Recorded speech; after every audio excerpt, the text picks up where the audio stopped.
আসসালামু আলাইকুম বন্ধুরা, সবাই কেমন আছো? আলহামদুলিল্লাহ আমি ভালো আছি।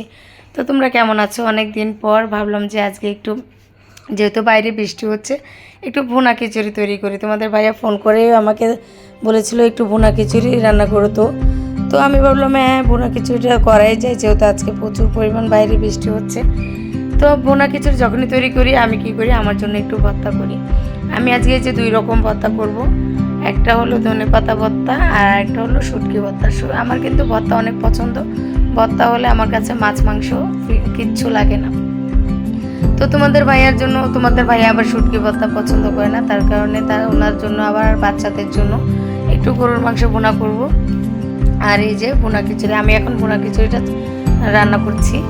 আর পাশে গরুর মাংস কষানো হচ্ছে। এই দেখো, বাচ্চারা খাবে। তো আমার বাচ্চারা আবার গরুর মাংস খুবই পছন্দ করে, তোমাদের ভাইও পছন্দ করে। সে রেস্টুরেন্টে কাজ করে, বাট রেস্টুরেন্টে গরুর মাংস সে ছুঁয়েও দেখে না, কারণ কি ওইখানে সবসময় নাড়াচাড়া করে তো গরুর মাংস, তারপর কাচ্চি টাচ্চি, তাই ওইখানের খাবারটা অন্য নাড়াচাড়াতে ভাল লাগে না। তো বাসায় যদি একটু কিছু তৈরি করে দেয় সেটা সে পেট ভরে খায়।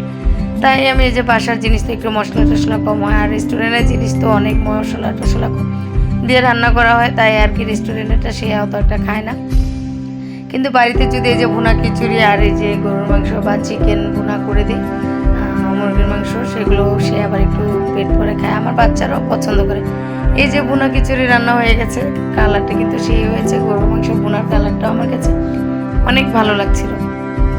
তো বাচ্চারা বলছিল আমাকে খিচুড়ি দিয়ে দাও, আমি খাবো দোনো বাচ্চারই, কারণ তোমাদের ভাইয়ার সাথে খাওয়া হচ্ছে না। তোমাদের ভাইয়া রেস্টুরেন্টে ছিল, তোমাদের ভাইয়া আস্তে আস্তে প্রায় রাত 1টা বেজে যাবে। তো ভাবলাম যে বাচ্চাদেরও তো ক্ষুধা লাগছে, বাচ্চারা পরের দিন আবার স্কুলে যাবে, তো তাই ভাবলাম যে ওদের তাড়াতাড়ি খাইয়ে দিই।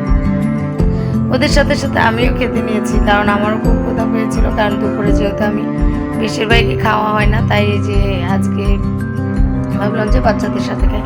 এমনি তো তোমাদের ভাইয়া যখন অনেক রাত করে আসে তখন ওনার সাথে আমার খাওয়া হয় না, কিন্তু যখন বাড়িতে থাকে তখন একসাথে বসে খাই। এমনি টাইমে বাচ্চারা আর আমি একাই খেয়ে ফেলি যখন সে রেস্টুরেন্টে থাকে। তো এই যে আমি যে আমার বড় ছেলেকে জিজ্ঞেস করছি বাবা কেমন হয়েছে, আমার ছেলে দুটো দেখাচ্ছে বাবা অনেক ভালো হয়েছে, কারণ ওরা ভুনা খিচুড়ি এমনিতে অনেক পছন্দ করে। মাঝে মাঝে যখন বৃষ্টি হয় আমি এরকম ভুনা খিচুড়ি তৈরি করি। তো তোমরা কে কে বন্ধুরা এরকম বৃষ্টির দিনে ভুনা খিচুড়ি রান্না করো অবশ্যই জানাবে। তো আমি এই যে নিয়ে নিলাম, একসাথে বসে বাচ্চাদের সাথে একসাথে বসে বসে ভুনা খিচুড়ি খাচ্ছি। আর এ হলো বাচ্চারা আর আমি একসাথে বসে খাওয়া দাওয়া করছি। তো এরকম ভুনা খিচুড়ি কার কার পছন্দ বন্ধুরা অবশ্যই কিন্তু কমেন্ট করে জানাবে। আর হ্যাঁ, যারা আমার চ্যানেলটি সাবস্ক্রাইব করেনি একটু সাবস্ক্রাইব করে দিয়ে পাশে থেকে বন্ধুরা। আর যদি ভিডিওটা ভালো লাগে অবশ্যই লাইক কমেন্ট শেয়ার করবে বন্ধুরা। আর ভিডিওটা পুরোটা তোমরা দেখো প্লিজ প্লিজ।